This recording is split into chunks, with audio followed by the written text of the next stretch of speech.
Mahkamah Konstitusi memutuskan pemerintah harus menggratiskan biaya pendidikan dasar dari SD hingga SMP, baik di sekolah negeri maupun sekolah swasta. Putusan itu merupakan hasil uji materi atas pasal 34 ayat 2 Undang-Undang tentang Sistem Pendidikan Nasional yang diajukan Jaringan Pemantau Pendidikan Indonesia dan 2 orang ibu rumah tangga serta seorang PNS. Dalam pertimbangannya, MK menilai frase wajib belajar tanpa biaya selama ini hanya berlaku bagi sekolah negeri. Padahal daya tampung sekolah negeri terbatas. Akibatnya, ada kesenjangan akses ke pendidikan dasar.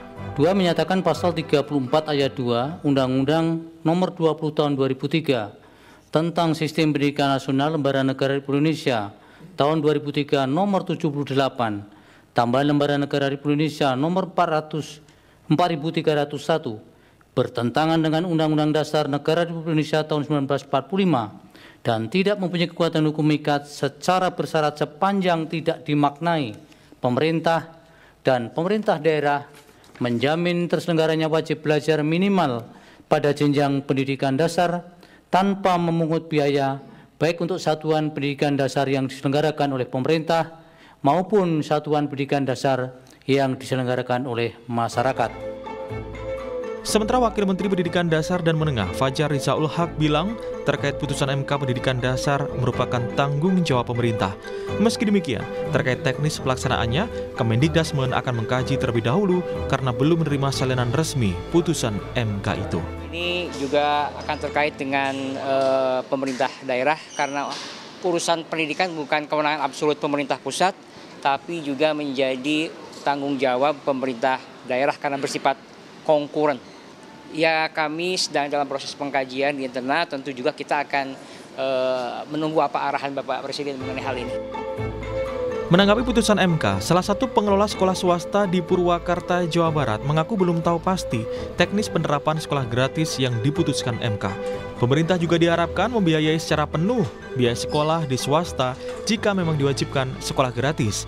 Karena jika tidak, dikhawatirkan adanya penurunan kualitas pendidikan di sekolah swasta, terutama sekolah swasta yang memiliki keunggulan sistem pendidikannya. Pelayanan swasta kepada siswa di Indonesia itu swasta memiliki kelebihan-kelebihan. Yang pertama untuk membayar gaji guru, karyawan, terus memelihara fasilitas, menyediakan alat-alat pembelajaran. Jadi apabila digratiskan, ini perlu ada pengkajian dan juga apabila pemerintah akan menanggulangi pembiayaan tersebut, ini dimungkinkan bisa terjadi. Warga pun berharap jika memang nantinya digratiskan pemerintah, kualitas pendidikan tidak berkurang. Jadi, namun ada satu hal yang saya khawatirkan juga, bahwa tindakan itu undang-undang itu, terjemahan undang itu harus sampai ke tingkat yang paling dasar. Dalam hal ini ya sekolah-sekolah yang mendapat hal tersebut. Kalau tidak akan menjadi biasnya bagaimana? Segala hal dibebaskan, guru jadi malas. Saya harap bahwa apa yang regulasi yang diturunkan itu sampai ke daerah, dan daerah harus bisa merespon dengan positif supaya anak-anak didik kita, anak-anak kita itu tidak menjadi terbengkalai, meringankan, tapi ada satu sisi hak pendidikan anak dikekang. Putusan MK ini menjadi awal dari perubahan sistem pendidikan di Indonesia. Hal ini juga terkait dengan besarnya biaya yang diperlukan. Yang menjadi pertanyaan, mampukah pemerintah di bawah Presiden Prabowo merealisasikannya? Tim Liputan, Kompas TV.